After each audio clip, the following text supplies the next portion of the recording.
एक किताब में स्थानांतरित होने के बाद मैं एक दुर्व्यवहार उपन्यास में स्नेही दूसरा पुरुष नायक बन गया। मैं हर उस बिंदु को भली भांति जानता था जब पुरुष नायक ने महिला नायक को अपमानित किया था। वह सहयोगी नायिका को खुश करने के लिए उसके कॉलेज आवेदन में गुप्त रूप से छेड़छाड़ करता था। जहां नायिका अंशकालिक काम करती थी वहां परेशानी पैदा करता था, जिससे उसकी नौकरी चली जाती थी, और सुरक्षा का उपयोग करने से इनकार कर देता था, जिससे उसकी प्रजनन क्षमता खत्म हो जाती थी। और अफसोस का तथाकथित श्मशान घाट सिर्फ मुख्य महिला किरदार था जिसने ग्रैंड फिनाले में उसके साथ मिलमिलाप करने से इनकार कर दिया था। इसके बजाय वह दूसरे पुरुष नायक मेरी बाहों में बदल गई थी। कितना हास्यास्पद है। अभी पूरे उपन्यास का पहला पीड़ादायक बिंदु है। मुख्य पुरुष पूरी कक्षा के सामने महिला नायक पर चोरी का आरोप लगा रहा है। जीजी ने चिंतित आंखों से मेरी ओर देखते हुए पूरी तरह से हैरान होकर अपने होंठ काटे। लुयान, क्या तुम मेरे लिए गवाही दे सकते हो? मैंने वास्तव में कुछ भी नहीं चुराया। यह नायिका के मेरे प्रति भावनाएं विकसित करने का शुरुआती बिंदु भी था। मुझे उसके लिए गवाही देने की भी आवश्यकता नहीं थी। एक हल्का सा मुझे विश्वास है आप कार्य को सफलतापूर्वक पूरा करने के लिए पर्याप्त होगा। उसकी आंसुओं से भरी आंखों का सामना करते हुए मैं उसकी नजरों से बचते हुए शांति से मुड़ गया। क्षमा करें, मैं दोपहर के समय कक्षा में नहीं था, इसलिए मैं आपके लिए गवाही नहीं दे सकता। जीजी की आंखें तुरंत धुंधली हो गईं। फैंग सीवेन के चेहरे पर एक आत्मसंतुष्ट भाव झलक गया। उसने अपनी जेबों में हाथ डाला, इत्मीनान से जीजी के पास गया और तिरस्कार और दया के साथ बोला, जीजी, मुझे पता है कि आपका परिवार गरीब है, लेकिन कोई बात नहीं, आपको न्यानियन की चीजें नहीं चुरानी चाहिए। क्या आप जानते हैं कि जेड कंगन उसकी दादी द्वारा छोड़ा गया एक अवशेष है? सुन्यानियन फैंग सिवेन के पीछे से बाहर निकली। उसकी आंखों में आंसू के साथ उसकी आवाज कांप रही थी और उसने पूछा, जीजी, वह जेड कंगन वास्तव में मेरे लिए महत्वपूर्ण है। मैं तुम्हें 1 लाख युआन दे सकती हूँ, क्या आप कृपया इसे मुझे लौटा सकते हैं? आसपास के सहपाठी आपस में कानाफूसी करने लगे। क्या यह सच है? जीजी वास्तव में ऐसा कुछ करेगा। वह हर दोपहर सोने के लिए छात्रावास में भी नहीं लौटती है। मैंने सोचा था कि उसे पढ़ना पसंद है, लेकिन पता चला कि वह अपने सहपाठी की चीजें चुराने की योजना बना रही थी। आखिरकार उस तरह की बेकार जगह से आ रहे हैं। इसमें कोई आश्चर्य की बात नहीं है कि झुग्गियों में से कोई व्यक्ति चोरी करना पसंद करता है। बड़बड़ाहट के बीच जीजी ने हठपूर्वक अपनी पीठ सीधी कर ली। उसने अपने दांत और मुट्ठियां भींचते हुए कहा, यह वास्तव में मैं नहीं था, मैंने कुछ भी नहीं चुराया। यदि आप मुझ पर विश्वास नहीं करते हैं तो आप निगरानी कैमरों की जांच कर सकते हैं। फैंग सिवेन ने उपहास किया, जीजी, आप किस लिए नाटक कर रहे हैं? आप स्पष्ट रूप से जानते हैं कि कक्षा का कैमरा परसों टूट गया। न्याओ न्याओ ने पहले ही कहा था कि वह आपको 1 लाख देगी, क्या आप नाटक करना बंद कर सकते हैं? सुन्याओ न्याओ ने भी धीरे से कहा, यह सही है जीजी, उस कंगन की कीमत ज्यादा नहीं है, यह मेरे लिए बहुत महत्वपूर्ण है। अगर आपको लगता है कि पैसा पर्याप्त नहीं है तो मैं और जोड़ सकता हूं। हर कोई अभी भी स्वाध्ययन कर रहा है, आइए इस छोटी सी बात के कारण हर किसी को परेशान न करें। मैंने अपनी कलाई पर बंधी घड़ी देखी। 13:05 बज रहे थे। 5 मिनट में होमरूम शिक्षक दरवाजे से होकर गुजरेंगे। फिर जीजी, फैंग सिवेन और सुनियाओ नियाओ को कार्यालय में बुलाया जाएगा। वह जेड कंगन बहुत मूल्यवान था। भले ही होमरूम शिक्षक आमतौर पर जीजी का पक्ष लेते हों, फिर भी इसे अनदेखा करना असंभव होगा। जीजी की मां को स्कूल में बुलाया जाएगा। जैसे ही वह कार्यालय में दाखिल हुई, उसने जीजी के चेहरे पर जोरदार थप्पड़ मारा। फिर एक चापलूस लैपडॉग की तरह उसने चापलूसी की और फैंग सिवेन और सुनियाओ नियाओ से माफी मांगी। युवा मास्टर, युवा महिला, मुझे बहुत खेद है। अपने बच्चे की अच्छी तरह से परवरिश न करना मेरी गलती है। यह लड़का जीजी बिल्कुल अपने गैरजिम्मेदार पिता की तरह है। उसका चरित्र बचपन से ही खराब रहा है और चाहे मैं उसे कितनी भी बार डांटूं, यह बेकार है। फिर वह जीजी की ओर गुस्से से घूरने लगी, तुम छोटे जानवर, जल्दी करो और युवा मालिक और युवा महिला से माफी मांगो। तुमने चीज कहाँ छिपाई थी? इसे जल्दी से उन्हें लौटा दो। वह वेट मार्केट में सब्जी बेचने वाली थी, उसकी जन्म से ही ऊंची आवाज थी। उसकी उग्र लेकिन चापलूसी वाली दहाड़े पूरी इमारत में सुनी जा सकती थीं। जी के सभी पिछले इनकार और दृढ़ता को उसने पूरी तरह से तोड़ दिया।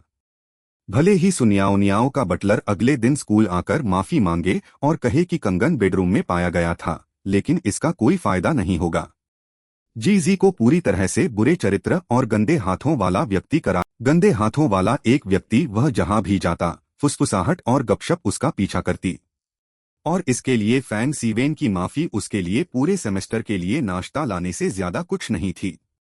इस समय होमरूम शिक्षक अभी भी अपने रास्ते पर थे। फैंग सीवेन ने अधीरता से कहा, जी अगर मैं 500 युआन और जोड़ दूं तो कैसा रहेगा? तुम्हें बहुत लालची नहीं होना चाहिए।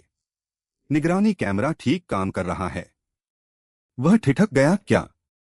मैंने कलम को एक बार अपने हाथ में घुमाया, फिर उसे अपनी उंगलियों पर स्थिर रहने दिया। फैंग सीवेन की ओर देखते हुए मैंने कहा, निगरानी कैमरा ठीक काम कर रहा है, इसकी बैटरी खत्म हो गई है। मैंने कल नई बैटरी लगाई है। सुनियाओ का चेहरा थोड़ा पीला पड़ गया और उसने मुस्कुराते हुए कहा, हम सभी सहपाठी हैं, निगरानी की जांच करने की कोई आवश्यकता नहीं है। जब तक आप माफी मांगते हैं जी मैं आपको माफ कर दूंगा। फैंग सीवेन ने भौहें चढ़ाकर कहा, जी अगर हम फुटेज भी देखेंगे तो आप ही शर्मिंदा होंगे। मुझे इसे देखना है। जी का चेहरा पीला था, लेकिन उसकी आंखें बहुत चमकीली थीं। उसने फैंग सीवेन और सुनियाओ के चेहरों को ध्यान से देखा। उसकी आवाज पतली थी, मानो संकीर्ण गले से निकली हो, थोड़ी तीखी और चुभने वाली लग रही थी। मैंने कुछ भी नहीं चुराया। मैं निगरानी की जांच करना चाहता हूं। 5 मिनट बाद होमरूम शिक्षक दरवाजे पर प्रकट हुए। उसने कक्षा का निरीक्षण किया, भौहें चढ़ाईं और पूछा, आप सभी किस बारे में बहस कर रहे हैं?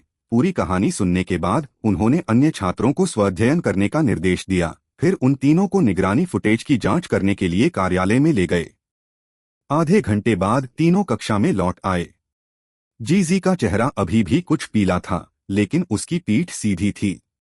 फैंग सीवेन का चेहरा लकड़ी जैसा था, वह एक शब्द भी नहीं बोल रहा था। सबसे दिलचस्प सुनियाओ थी, जो बिल्कुल उम्मीद के मुताबिक भाव रखते हुए संयम के साथ सबसे आगे चल रही थी। होमरूम शिक्षक ने कहा, ठीक है, चलो कक्षा जारी रखें। जैसे ही वह मुड़ा और उसका इलेक्ट्रॉनिक पेन व्हाइट बोर्ड को छू गया, मैंने धीरे से बोला और उत्सुकता से पूछा, शिक्षक, तो क्या वह कंगन वास्तव में छात्र जी ने चुराया था? होमरूम टीचर की नजर मुझ पर रुक गई। यहां तक कि जी ने भी अपनी कलम कसकर बंद कर ली और मेरी ओर देखा। मैंने बस मुस्कुराकर कंधे उचकाए। मुस्कुराते हुए उसने कहा, आखिरकार वह मेरा डेस्कमेट है। अगर उसे सचमुच छोटी मोटी चोरी की आदत है तो मुझे अपनी चीजें सावधानी से छिपानी चाहिए। मूर्ख आदमी, उसने सोचा कि उसने अपनी बेगुनाही साबित कर दी है, इसलिए वह आराम से बैठ गया और अपनी पाठ्यपुस्तक खोली।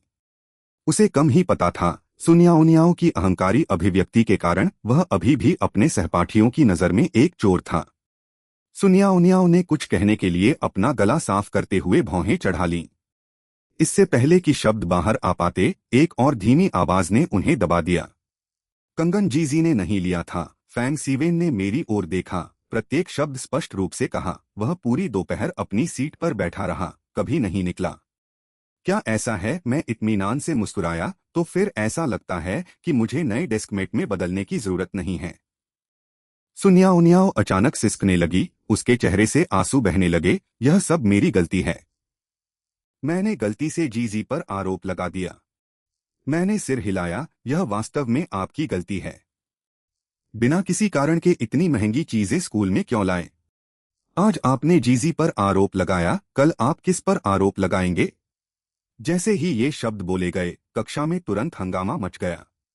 किसी ने फुसफुसाकर कहा, बिल्कुल, अगर यह इतना कीमती है तो इसे स्कूल में क्यों लाए? क्या होगा अगर यह गलती से क्षतिग्रस्त हो जाए, तो क्या हम इसके लिए भुगतान करने के लिए मजबूर होंगे?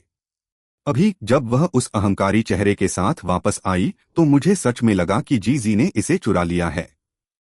सुनियाओ ने अपना चेहरा अपने हाथों से ढक लिया, अपनी उंगलियों के माध्यम से सिसकने लगी। ऐसा लग रहा था जैसे वह गिरने वाली थी। फैंग सीवेन ने गुस्से में कहा, लू यान, नियाओ पहले ही माफी मांग चुका है। तुम्हें और क्या चाहिए? मैंने अपना सिर झुकाया और पूछा, फैंग सीवेन, क्या आप सुनियाओनियाओं को पसंद करते हैं? वायु, बकवास मत करो। मैं न्याओ को केवल एक छोटी बहन के रूप में देखता हूँ। उसका चेहरा लाल हो गया, उसकी आवाज अचानक तेज हो गई और उसने गुस्से से मेरी तरफ देखा। मैंने समर्पण की मुद्रा में दोनों हाथ उठाए, मैं तो बस मजाक कर रहा था। ठीक है, होमरूम शिक्षक ने असंतोष के साथ ब्लैकबोर्ड को थपथपाया, तमाशा बनाना बंद करो। कक्षा एक बाजार में बदलने वाली है। कक्षा में जाओ, सभी लोग अपने मन को शांत करें और पढ़ाई पर ध्यान केंद्रित करें, भले ही इसका मतलब शिक्षक की बात सुनना हो। कक्षा शुरू होने के बाद मैं अपनी मेज पर बैठ गया, अपना सिर झुकाया और ऊँघने लगा। अचानक किसी चीज ने मेरी बाह को छुआ। यह एक मोटी गणित की नोटबुक थी। बगल में देखते हुए जीजी व्याख्यान पर ध्यान केंद्रित करते हुए अपने होठों को सिकोड़ रही थी। पेन को पकड़ने वाली उसकी उंगलियां इतनी जोर से भींच गई थीं कि वे थोड़ी पीली पड़ गईं, और उसकी बीच वाली उंगली पर, जहां पेन टिकी हुई थी, एक मोटी कैलस थी। फैंग सिवेन से शादी करने के बाद ये कॉलस धीरे धीरे नरम हो गए और गिर गए। अंत में वह युवा लड़की जिसने एक बार परीक्षा पत्रों के ढेर को खत्म कर दिया था, लंबी, पीली, नाजुक उंगलियों वाली एक कुलीन महिला बन गई, जिसे कभी ठंडा पानी नहीं छूना पड़ा। मैंने एक हल्की सी हंसी निकाली और नोटबुक को पीछे धकेल दिया। कोई जरूरत नहीं, मैंने सोना जारी रखने के लिए अपना सिर दूसरी ओर कर लिया। शायद अपराध बोध से बाहर अगले दिन फैंग सीवेन जीजी के लिए नाश्ता लेकर आया। जीजी ने उसे यह कहते हुए मना कर दिया, कोई जरूरत नहीं, इसे अपने पास रखो। फैंग सिवेन अजीब तरह से वहां खड़ा था। उसके हाथ में एक चावल का गोला और एक सुविधा स्टोर से खरीदा हुआ ताजा निचोड़ा हुआ रस था। उसकी भौहों के बीच चिड़चिड़ापन का एक संकेत झलक रहा था। सिवेन ये चीजें नहीं खाता, सुनियाओनियाओ ने मुस्कुराते हुए कहा। हम हमेशा घर पर नौकरानी द्वारा तैयार किया गया नाश्ता खाते हैं। उसने विचारपूर्वक कहा, सिवेन, जीजी को शायद इन्हें खाने की आदत नहीं है। आप ड्राइवर को अगली बार उसके लिए सड़क किनारे कुछ बंस और सोया दूध क्यों नहीं खरीदने देते? जीजी ने समझाने की कोशिश की, मैं हूं। इसे खाओ या नहीं, यह तुम पर निर्भर है। फैंग सीवेन ने उसे अधीरता से रोका। उसने अपने हाथ में थामा नाश्ता जीजी की मेज पर फेंक दिया और सुनियाओनियाओ को वापस अपनी सीटों पर खींच लिया। यदि आप इसे नहीं खाते हैं तो इसे कूड़ेदान में फेंक दें। मूल पुस्तक में फैंग सीवेन का नाश्ता वास्तव में जीजी द्वारा कूड़ेदान में फेंक दिया गया था। सुबह स्वाध्यायन की घंटी बजी। कक्षा में केवल कागज पर लिखने वाले पेन निब की सरसराहट की आवाज रह गई। एक क्षण के बाद मैंने जीजी को अपने बगल में बहुत धीरे से सूंघते हुए सुना। आखिरकार वह अभी भी एक छोटी लड़की है। मैंने उसकी मेज पर फेंके गए थोड़े विकृत चावल के गोले और रस को लेते हुए आह भरी। अरे, मैंने आज सुबह पर्याप्त खाना नहीं खाया। क्या मैं इसके बदले अपना दूध ले सकता हूँ? नहीं, उसने आश्चर्य से मेरी ओर देखा। उसकी धुली हुई आंखें बड़ी और चमकीली थीं, हकलाते हुए, बदलने की कोई जरूरत नहीं है, मुझे भूख नहीं है, आप बस इसे ले सकते हैं। वह भूखी कैसे नहीं हो सकती? सुबह 4 बजे से सब्जी मंडी में ठेला लगाने में अपनी मां की मदद करते हुए उसे स्कूल जाने के लिए सुबह 6:15 बजे 3 नंबर की बस पकड़नी पड़ी। चूंकि स्कूल में दोपहर का भोजन और रात का खाना मुफ्त दिया जाता था, जीजी दिन में केवल 2 बार भोजन करती थी। अक्सर सुबह उठते ही उसका पेट बिल्कुल सुन्न हो जाता था। युवावस्था के दौरान जीजी बांस के खंभे की तरह पतले थे जो हवा में उड़ जाते थे। फिर भी इसके बावजूद उसे अब भी लगता था कि उसकी गरिमा खाली पेट से अधिक महत्वपूर्ण है। अपना हाथ बढ़ाओ, मैंने ठंडे स्वर में कहा। मुझे एहसान लेना पसंद नहीं है। वस्तु विनिमय आपके और मेरे दोनों के लिए अच्छा है। जीजी ने पलकें झपकाईं। आखिरकार उसने अपना हाथ बढ़ाया और दूध की बोतल ले ली। फैंग सीवेन ने अचानक पीछे से टेबल पर जोर से लात मारी। न सुनने का नाटक करते हुए मैंने चुपचाप मेज के नीचे चावल के गोले का रैपर फाड़ दिया और काट लिया। मम्मा, पनीर चिकन मीटबॉल, यह काफी स्वादिष्ट था। जैसे ही कक्षा समाप्त हुई, फैंग सिवेन ने जीजी को बाहर बुलाया। मैं पहले अपने हाथ धोने के लिए शौचालय में गया, फिर धीरे धीरे कोने में चला गया, एक शब्दावली की किताब हाथ में लेकर खुलेआम बातें सुन रहा था। फैंग सिवेन ने पूछा, यदि आप वह नहीं खाना चाहते जो मैंने आपको दिया तो कोई बात नहीं, लेकिन आपने इसे लू यान को क्यों दिया? जीजी ने उत्तर दिया, आपने इसे पहले ही मुझे दे दिया है, इससे आपका कोई लेना देना नहीं है कि मैं इससे कैसे निपटता हूँ। फैंग सिवेन कुछ सेकंड के लिए चुप हो गए। जीजी, मैं बस माफी मांगना चाहता था। नियाओ नियाओ का कंगन कल रात उसके शयनकक्ष में पाया गया था। जब वह सो रही होगी तो यह गलती से फिसल गया होगा। मेरा इरादा आप पर गलत आरोप लगाने का नहीं था। जीजी ने कहा, फैंग सीवेन, आपको मुझे समझाने की जरूरत नहीं है, नहीं मुझे आपकी माफी की परवाह है। उसने फैंग सीवेन को धक्का दिया और कक्षा में वापस चली गई। फैंग सिवेन ने अपठनीय भाव से उसकी पीठ की ओर देखा। एक पल के लिए अकेला खड़ा रहा, फिर वह जाने के लिए मुड़ा। मैंने नाटक काफी देख लिया था। जैसे ही मैं मुड़ा, मैंने देखा कि सु न्याओ न्याओ मेरे पीछे खड़ी थी, बाहें मोड़कर। उसका कोमल चेहरा अंधेरे से ढका हुआ था। क्या मुझे गलत याद आया? यदि छात्र सु जल्द ही कबूल नहीं करता है तो फैंग सिवेन अपना मन बदल सकता है। मुझे कबूल क्यों करना चाहिए? उसने मुझे अजीब नजरों से देखा। मैं उसे पसंद भी नहीं करता। तो फिर आप जीजी को क्यों निशाना बना रहे हैं? उन्होंने व्यंग्य किया, अगर एक कुत्ता जो हर दिन आपके पीछे घूमता था अचानक किसी और पर अपनी पूंछ हिलाता है तो आपको कैसा लगेगा? मैंने कहा, मुझे कुछ भी महसूस नहीं होगा। यह सिर्फ एक कुत्ता है, मुझे इसकी परवाह क्यों करनी चाहिए कि यह किसकी तरफ अपनी पूंछ हिलाता है? सुनियाउनियाओ ठिठक गईं, कुछ सेकंड के लिए चुप हो गईं, फिर उदास होकर पूछा, क्या आप लोगों को जीजी जैसी लड़कियां पसंद हैं? कैसा? गरीब, सुंदर, एक दयनीय छोटे सफेद कमल की तरह। मैंने कहा, सबसे पहले मुझे नहीं लगता कि जीजी सफेद कमल की तरह है। दूसरे, मुझे सफेद कमल भी पसंद नहीं है, वे बहुत आसानी से टूट जाते हैं। फिर तुम्हें क्या पसंद है? मुझे आपकी तरह ही खतरनाक फूल, तेज खुशबू वाले बेहद बुरे फूल पसंद हैं। मैंने धीरे से पूछा, तो मेरे बारे में विचार करना कैसा रहेगा? तुम पागल हो? सुनियाओ के गाल गुस्से से गुलाबी हो गए। उसने मुझे तेज नजर से देखा और कक्षा में वापस भाग गया। जीजी की अस्वीकृति के कारण फैंग सीवेन ने हिम्मत नहीं हारी। ऐसा लग रहा था कि वह जीजी को जीतने के लिए प्रतिबद्ध था और उसे पूरे सेमेस्टर के लिए नाश्ता भेज रहा था। ये सभी वस्तुएं जीजी ने सीधे मेरे पेट में सौंप दी, हालांकि बदले में मैंने उसे जो दिया वह सस्ता भी नहीं था। जैसे जैसे सेमेस्टर बीतता गया, जीजी का चेहरा अंततः थोड़ा भर गया और उसकी ऊंचाई बढ़ गई, आसानी से 170 सेंटीमीटर से अधिक हो गई। मूल उपन्यास में उनका वर्णन खूबसूरत के रूप में किया गया था, लेकिन अब उनका उस शब्द से कोई लेना देना नहीं है। महिलाओं को मजबूत और शक्तिशाली होना चाहिए ताकि वे दुर्भावनापूर्ण ठगों के खिलाफ जवाबी हमला कर सकें और साहसपूर्वक अपने रास्ते पर चल सकें। जीजी और मैंने मधुर संबंध बनाए रखा। रोजाना नाश्ते का आदान प्रदान करने और कभी कभी उसके होमवर्क की नकल करने के अलावा हमारी कोई निजी बातचीत नहीं होती थी। आज नाश्ते का आदान प्रदान करने के बाद जीजी ने अचानक मुझे रोका। लुयान। उसकी आंखें टालने से चमक उठीं। उसने कुछ कठिनाई से कहा, क्या आप मुझे कुछ पैसे उधार दे सकते हैं? मैंने अपनी जेबों में हाथ डालकर शांति से उससे पूछा, कितना? 1 लाख। उसने धीरे से बात की, फिर जल्दी से समझाया, मेरी मां को कैंसर का पता चला था। हालांकि वह एक नैदानिक परीक्षण समूह में शामिल हो गई थी, फिर भी हमें प्रारंभिक उपचार लागत का भुगतान स्वयं करना होगा। मुझे पता है कि आपसे इतनी बड़ी रकम मांगना बहुत अचानक और दुस्साहस है, लेकिन मैं वास्तव में किसी और के बारे में नहीं सोच सकता। मैं आपको एक वचन पत्र लिख सकता हूं और बीमा प्रतिपूर्ति आते ही आपको वापस भुगतान कर सकता हूं। जीजी की मां का नाम जी संजिन था। जीजी का मूल उपनाम जी नहीं था। उसके पिता के पड़ोसी की पत्नी के साथ भाग जाने के बाद क्रोधित जी संजिन ने उसका नाम बदल दिया।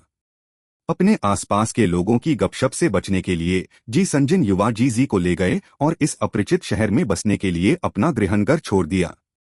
वह उस आदमी का खून धोने के लिए जीजी से नफरत करती थी, लड़की होने के कारण उससे नफरत करती थी और अपने पति को साथ न रख पाने के कारण उससे नफरत करती थी। फिर भी उसकी नफरत के बावजूद वह उसका भरण पोषण करने के लिए हर दिन सुबह से शाम तक काम करती थी। जी संजिन एक फूल को पानी दे रही थी जिससे उसे नफरत थी, और जब वह गिर गई तो यह फूल भी उसे सहारा देने के लिए अपने नाजुक तने का उपयोग करना चाहता था। मूल कथानक में जीजी ने जिस व्यक्ति से पैसे उधार लिए थे वह फैंग सिवेन था, क्योंकि फैंग सीवेन उस पर झूठा आरोप लगाने के लिए माफी मांगने को तैयार थी और यहाँ तक कि उसे पूरे सेमेस्टर के लिए नाश्ता भी भेजा था। उसे लगा कि फैंग सीवेन एक अच्छा इंसान था। सबसे महत्वपूर्ण बात यह है कि फैंग सीवेन का परिवार बहुत अमीर था। जब उसने डरते डरते फैंग सीवेन से अपना अनुरोध किया तो उसने एक शब्द भी नहीं कहा, केवल ठंडी नजर से उसकी ओर देखा। अगले ही दिन उसने उसके खाते में पैसे ट्रांसफर कर दिए। जीजी ने खुशी खुशी पैसे अस्पताल को हस्तांतरित कर दिए। उस समय उसे इस बात का अंदाजा नहीं था कि इस दुनिया में हर चीज की एक कीमत होती है। जिस क्षण से उसने पैसे उधार लिए उसके और फैंग सिवेन के बीच शक्ति की गतिशीलता उलटने लगी। वे अब समान नहीं थे। इस प्रकार भले ही उसने अंततः पैसे चुका दिए, फैंग सिवेन हमेशा उस पर जीवन बचाने वाला अनुग्रह बनाए रखेगा। वह उसकी हो गई। लू यान मूल रूप से एक विनम्र और डरपोक व्यक्ति था, यहाँ तक कि जब उसकी आजीवन आकांक्षाएं बदल गईं, तो वह इसे केवल चुपचाप स्वीकार कर सकता था। मैंने जीजी की आंखों में देखा, जो तनाव और याचना से भरी हुई थीं, जैसे कोई छोटा हिरण गलती से किसी शिकारी के जाल में फंस गया हो। यह वास्तव में किसी पुरुष की उसे नष्ट करने और उसके साथ खिलवाड़ करने की इच्छा को उत्तेजित कर सकता है। मैंने उससे पूछा, जीजी, 1 लाख युआन, इसे कमाने के लिए आपकी माँ को बाजार में कितनी सब्जियां बेचनी पड़ती हैं? उसका चेहरा पीला पड़ गया। मैंने अगला वाक्य जारी रखा, हालांकि मेरे परिवार के पास पैसा है, लेकिन यह आसमान से नहीं गिरता। हम सिर्फ सामान्य सहपाठी हैं, केवल 2 वर्षों से डेस्क मेट रहे हैं। आपको क्यों लगता है कि मैं आपको इतनी बड़ी रकम उधार दूंगा? इसके अलावा जीजी, एक आदमी से पैसा उधार लेने की कीमत चुकानी पड़ती है। मैंने जानबूझकर उसके शरीर को सिर से पांव तक जांचा। मुझे नहीं लगता कि आप वह कीमत वहन कर सकते हैं। लू यान जीजी की आंखों में आंसू आ गए और उसने नरम आवाज में सवाल किया, यदि आप इसे उधार नहीं देंगे तो ऐसा ही होगा। आपको मुझे इस तरह अपमानित क्यों करना है? मैंने अपनी नाक से एक ठंडी खर्राटे निकाली और अपने सामने किताब पलटने के लिए अपना सिर घुमाया। ये सच था। पूरी कक्षा में जीजी अचंभित थी, एक शब्द भी नहीं बोल रही थी। संभवतः हमारी बातचीत सुनकर कक्षा के बाद फैंग सीवेन ने जीजी को फिर से बाहर बुलाया। उसने उससे कहा, मैं तुम्हें यह पैसा उधार दे सकता हूँ। जीजी की आंखें अभी भी थोड़ी लाल थीं और उसने पूछा, आपकी स्थितियां क्या हैं? फैंग सिवेन एक पल के लिए चुप रहे और फिर कहा, भविष्य में मैं तुम्हें जो नाश्ता देता हूँ उसे लू यान को मत देना। क्या यह वास्तव में इतना आसान है? यह बस इतना आसान है। जीजी ने अपने होंठ काटे, एक पल के लिए स्थिर खड़ी रही। धन्यवाद, लेकिन इसकी कोई जरूरत नहीं है। उसने कहा, लू यान सही है, किसी आदमी से पैसे उधार लेना अच्छी बात नहीं है। कभी कभी जो मुफ्त है वह सबसे महंगा है। फैंग सीवेन कुछ हद तक उत्सुकता से आगे पीछे हो रहे थे। उन्होंने अपनी आवाज धीमी कर दी, जीजी, यह कौन सा समय है कि आप अभी भी अपने अभिमान पर कायम हैं? लू यान के शब्दों में कितना वजन है? क्या वह आपकी माँ को बेहतर बना सकता है? वह माँ है जिसने तुम्हें जन्म दिया और बड़ा किया। उसे बचाने के लिए तुरंत पैसे लेना इस समय सबसे महत्वपूर्ण बात है। जीजी, मैं कोई रास्ता ढूंढ लूंगा। कौन सा रास्ता ढूंढो? फैंग सिवेन ने बिना सोचे समझे कहा, यह 1 लाख युआन है, इसे तुम्हें मुफ्त में कौन दे सकता है? खुद को बेचने जा रहे हैं? तो फिर खुद को मुझे अकेले क्यों नहीं बेच देते? थप्पड़। फैंग सीवेन को इतनी जोर से थप्पड़ मारा गया कि उसका चेहरा एक तरफ हो गया। जीजी ने अपना थप्पड़ मारने वाला हाथ वापस खींच लिया। उसकी आंखें गुस्से से चमक रही थीं। फैंग सीवेन, अपने कुत्ते का मुंह बंद करो और दफा हो जाओ। मेरे परिवार के व्यवसाय का तुमसे कोई लेना देना नहीं है। फैंग सिवेन एक पल के लिए चुप हो गए, फिर अचानक उपहास किया, आप वास्तव में नहीं जानते कि आपके लिए क्या अच्छा है। उसने जीजी की गर्दन को कसकर पकड़ने के इरादे से अपना हाथ उठाया, क्या संभालना मुश्किल है क्या हमें? मैं छाया से बाहर निकला और जीजी से कहा, जीजी, होमरूम शिक्षक आपको ढूंढ रहे हैं। जीजी ने मुझे एक जटिल रूप दिया। बिना कुछ कहे भागते समय उसका पीला चेहरा तनावग्रस्त हो गया। फैंग सीवेन ने निराशा से मेरी ओर देखा। उसकी जीभ उस गाल को चाट रही थी जिसे अभी अभी थप्पड़ मारा गया था। लू यान, तुम हर जगह क्यों हो? मैंने कहा, मुझे खेद है, मुझे भी ऐसा ही लगता है। वह और भी उदास हो गया। क्या आप जीजी में रुचि रखते हैं? दिलचस्पी नहीं है। तो फिर आप हमेशा हस्तक्षेप क्यों करते हैं? यह सही है। क्यों? मैं उसके शब्दों को दोहराते हुए हंसा और सिर हिलाया। शायद इसलिए कि मैं न्याय का दूत हूं। फैंग सिवेन ने कहा, हमारे दोनों परिवार व्यवसाय में सहयोग करते हैं, आपको इतनी दूर क्यों जाना है? मैंने उत्तर दिया, मुझे व्यवसाय की समझ नहीं है, मैं सिर्फ हाई स्कूल का छात्र हूं। हालांकि मुझे एक प्रश्न पूछना है। मुझे आश्चर्य है कि क्या आप मेरी जिज्ञासा को संतुष्ट कर सकते हैं? आगे बढ़ो। मैं तिरछी आंखों से मुस्कुराया और पूछा, फैंग सिवेन, क्या तुम्हारे पिता भी तुम्हारी मां के साथ ऐसा ही व्यवहार करते हैं? कक्षा की घंटी बजने से 5 मिनट पहले जीजी कक्षा में लौट आए। उसकी नजर फैंग सिवेन पर पड़ी, जो सुनियाओनियाओं से बात कर रहा था। उसे क्या हुआ? उसका चेहरा बहुत भयानक लग रहा है। मैंने धीरे से कहा, कौन जानता है।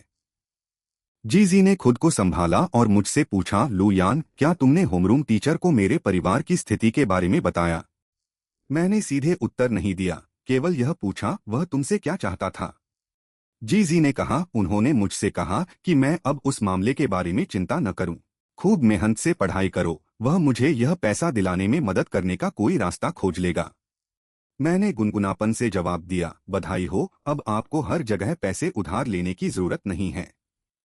एक पल के लिए झिझकते हुए जीजी फुसफुसाए, लू यान, धन्यवाद।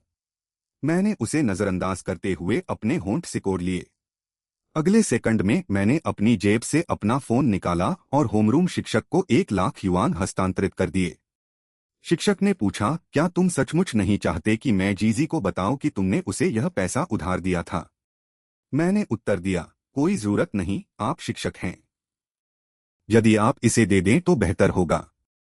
शिक्षक ने कहा, लू यान, तुम एक अच्छे बच्चे हो। प्रशंसा पाने से मेरी त्वचा खराब हो गई, इसलिए मैंने तुरंत फोन स्क्रीन बंद कर दी। पुरुष सहायक चरित्र में स्थानांतरित होने का एकमात्र लाभ यह है, मेरे पास बहुत सारा पैसा है। पैसा कई समस्याओं का समाधान कर सकता है, जिससे मुझे बिना इधर उधर भागे गर्म रहने और अच्छा पेट भरने में मदद मिलेगी। इससे मुझे सर्वोत्तम शिक्षा प्राप्त करने और अधिक विकल्प प्राप्त करने में मदद मिलती है। मैं इसे बहुत संजोता हूं। इसलिए मैं इस पहचान से होने वाली छोटी मोटी परेशानियों से निपटने को तैयार हूं। अंत में जी संजिन का निधन हो गया। उनके कैंसर का पता बहुत देर से चला, कोई भी उपचार योजना निराशाजनक थी। जीजी लगातार कई दिनों तक स्कूल नहीं गए। जब तक वह दोबारा सामने आया, उसकी अभिव्यक्ति थक चुकी थी, उसकी शर्ट पर एक छोटा काला आर्मबैंड लगा हुआ था। मैंने उनसे कहा, मेरी संवेदनाएं। उसने मेरी तरफ नहीं देखा। जवाब में धीरे से हम्मा बोला, सिर झुकाया और हाथ में कलम घुमाया। लू यांग, उसने मुझसे फुसफुसाकर कहा, अब से मेरे पास केवल मैं ही हूं। मैंने कहा, 3 साल पहले मेरे माता पिता यात्रा पर जाते समय एक विमान दुर्घटना का शिकार हो गए थे। मैं भी हमेशा अकेला रहा हूं। जीजी स्तब्ध रह गए, उनके होंठ कांप रहे थे और उन्होंने कहा, मुझे क्षमा करें, मुझे नहीं पता था। मैंने बॉल पॉइंट पेन पर क्लिक किया और स्पष्ट रूप से उत्तर दिया, यह सब अतीत की बात है। मैं वैसे भी वास्तविक हाई स्कूल का छात्र नहीं था, इसलिए निश्चित रूप से मैं यह सब सहन कर सकता था। जीजी ने कुछ नहीं कहा। एक क्षण बाद उसने असमंजस में पूछा, तो क्या तुम्हें अकेलापन महसूस नहीं होता? मेरे उत्तर की प्रतीक्षा करने से पहले वह आत्मग्लानि से मुस्कुराया। मेरे पिता की वजह से वह मुझे हमेशा मारते और डांटते थे। मैं उसे समझ सकता था, लेकिन मैं उसे माफ नहीं कर सका। जब तक उन्हें कैंसर नहीं हुआ, मुझे कुछ भी महसूस नहीं हुआ, न दुख हुआ, न शोक हुआ, और मुझे राहत की अनुभूति भी हुई। लेकिन उनके निधन के बाद हर रात उस खाली घर में अकेले लौटते हुए मुझे वास्तव में लगा कि मुझे उनकी थोड़ी याद आ रही है। उसने उत्सुकता से मेरी ओर देखते हुए अपने होंठ काटे और पूछा, लू यान, क्या मैं बहुत स्वार्थी हो रही हूं? मूल पुस्तक में जीजी की मां भी ठीक नहीं हुई थी। उनकी मृत्यु के बाद जीजी फैंग सिवेन को प्रतिपूर्ति की गई चिकित्सा राशि वापस करना चाहती थी। फैंग सिवेन ने जीजी को सौम्य सहयोग और सावधानीपूर्वक देखभाल की पेशकश करने के बजाय इसे लेने से इनकार कर दिया।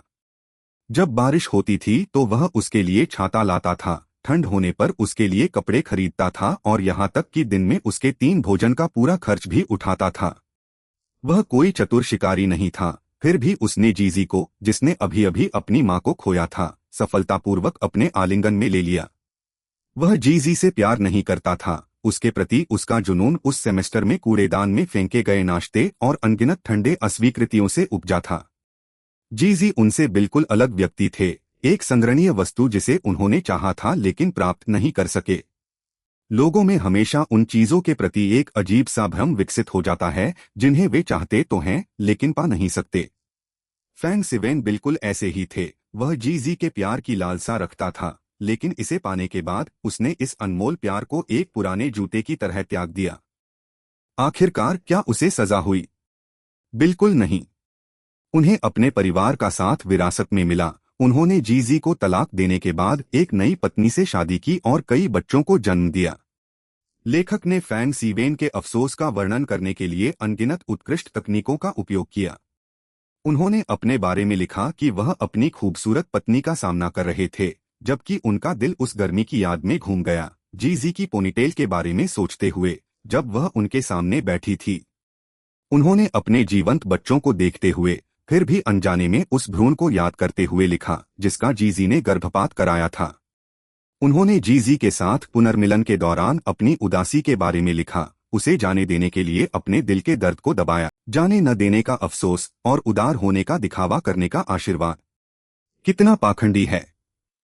एक निहित लाभार्थी को उसके सभी कार्यों को सभी से माफ कराने के लिए केवल एक आंसू बहाने की आवश्यकता क्यों होनी चाहिए? मैंने जीजी से पूछा, स्वार्थी होने में इतनी बुरी बात क्या है? इस दुनिया में जैसे जैसे महिलाएं बड़ी होती हैं, उन्हें हमेशा विभिन्न प्रकार की कंडीशनिंग का शिकार होना पड़ता है। परियों की कहानियां आपको दयालु होना सिखाती हैं, उस छोटी जलपरी की तरह बनना जो स्वेच्छा से अपने राजकुमार के लिए समुद्री झाग में बदल गई। माताएं आपको सौम्य और प्रतिष्ठित होना, एक अच्छी पत्नी और प्यार करने वाली मां बनना सिखाती हैं जो पुरुषों के लिए सब कुछ बलिदान कर देती है। बाद में कुछ अन्य किताबें पढ़ने के बाद आपको एहसास होता है कि बहुत अधिक विनम्र और प्रतिष्ठित होना पर्याप्त नहीं है। आपको अच्छी तरह से पढ़ा लिखा और परिष्कृत होना चाहिए, चाय बनाने और पुरुषों के साथ कविता सुनाने में सक्षम होना चाहिए, फिर भी आप उनके जैसे रोमांटिक और भावुक नहीं हो सकते। वे आपको एक अच्छा इंसान, एक उत्तम और सुंदर आभूषण बनाने के इच्छुक हैं, क्योंकि केवल इसी तरह से वे आपकी आंखों पर पट्टी बांध सकते हैं और आपका रास्ता रोक सकते हैं। लेकिन जीजी, आप ऐसे नहीं हो सकते। आप उनके सहयोगी बनकर उनके साथ अपनी आंखों पर पट्टी नहीं बांध सकते। मैंने जीजी से कहा, मेरा मानना है कि स्वार्थी शब्द जब आप पर लागू होता है तो यह एक अतुलनीय महान गुण होना चाहिए। जीजी, अपने कांटे खुद उगाओ, वध होने की प्रतीक्षा कर रही एक विनम्र भेड़ मत बनो। जीजी काफी देर तक वहीं खड़े रहे। उसने असमंजस में पूछा, लू यान, तुम ऐसी बातें क्यों कह पा रहे हो? कौन जानता है, मैंने उत्तर दिया, शायद मैं भी पिछले जन्म में एक महिला थी। फैंग सिवेन ने अभी भी जीजी को नहीं छोड़ा था। जीजी की शीतलता और परहेज आग पर तेल डालने की तरह उनके प्रतिस्पर्धी स्वभाव को जगाता है। अपना रुख स्पष्ट करने के लिए उन्होंने वास्तव में सुनियाओनियाओ से दूरी बनाने की पहल की। पी क्लास के दौरान जीजी 1500 मीटर दौड़कर लौटे। फैंग सिवेन तेजी से दौड़कर आया। उसने अभी अभी खरीदी हुई दूध वाली चाय का कप पकड़ा हुआ था। जीजी, क्या आप थके हुए हैं? क्या आपको कुछ दूध वाली चाय चाहिए? इससे पहले कि वह अपनी बात पूरी कर पाता, उसके हाथ में मौजूद ठंडी दूध वाली चाय दूसरे हाथ से छीन ली गई।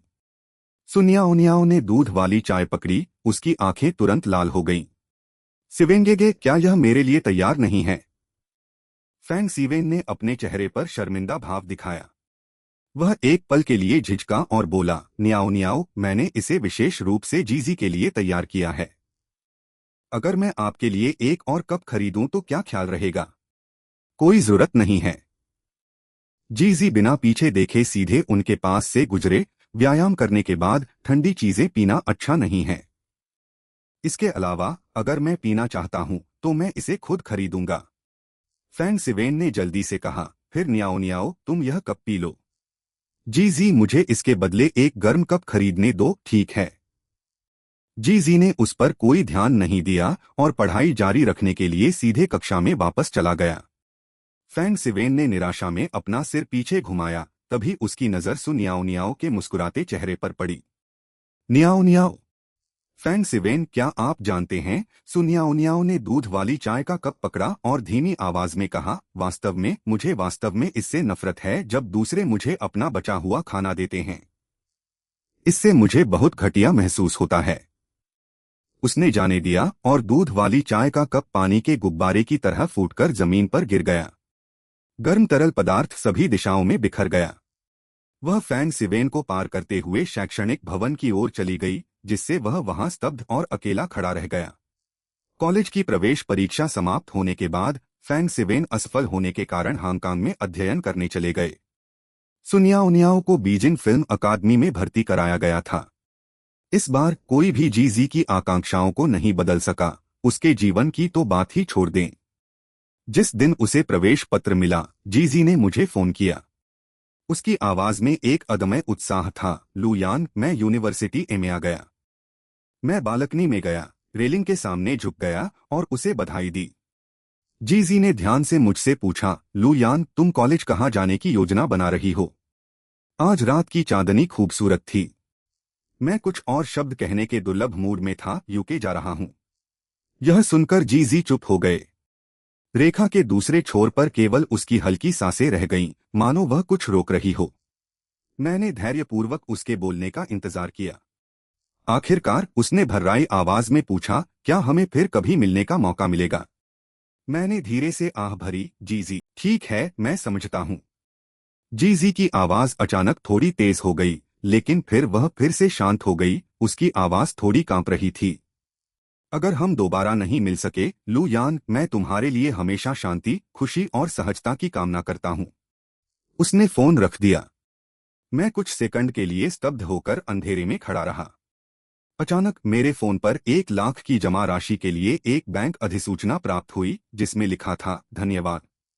8 साल बाद मैंने डॉक्टरेट की उपाधि प्राप्त की और पारिवारिक व्यवसाय संभालने के लिए देश लौट आया।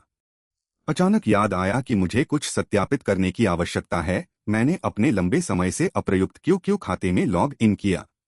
सत्यापन कोड के लिए स्पैम और विज्ञापनों से भरे मेलबॉक्स के माध्यम से कठिनाई से खोजते हुए मुझे गलती से पता चला कि जी मुझे वर्षों से ईमेल भेज रहे थे। हेलो लुयान, काफी समय से नहीं देखा। मुझे आश्चर्य है कि आप हाल ही में कैसे कर रहे हैं। मेरा विश्वविद्यालय जीवन अच्छा चल रहा है। मैं वास्तव में अपने प्रोफेसरों, दोस्तों और मेजर को पसंद करता हूं और मुझे छात्रवृत्ति भी मिली है। मेरे प्रोफेसर को मेरी पारिवारिक स्थिति के बारे में पता था, इसलिए उन्होंने सक्रिय रूप से मुझे अपनी प्रयोगशाला में काम करने के लिए आमंत्रित किया। हालांकि मासिक वजीफा ज्यादा नहीं है, कम से कम मुझे अब पैसे के बारे में चिंता करने की जरूरत नहीं है। मैंने मूल रूप से एक ट्यूटर के रूप में काम करने की योजना बनाई थी, लेकिन अब ऐसा लगता है कि मुझे इसकी आवश्यकता नहीं है। ग्रेजुएशन के बाद मुझे एक बहुत अच्छी नौकरी मिल गई। नेतृत्व ने मेरा बहुत समर्थन किया, इसलिए मैंने तुरंत अपनी खुद की एक टीम बनाई। भले ही यह कड़ी मेहनत है, मैं खुद को बहुत भाग्यशाली महसूस करता हूं क्योंकि मुझे वह काम मिलता है जो मुझे पसंद है। एक सामाजिक समारोह के दौरान मैं फिर से फैंग सिवेन से मिला। वह हमारा नया ग्राहक निकला।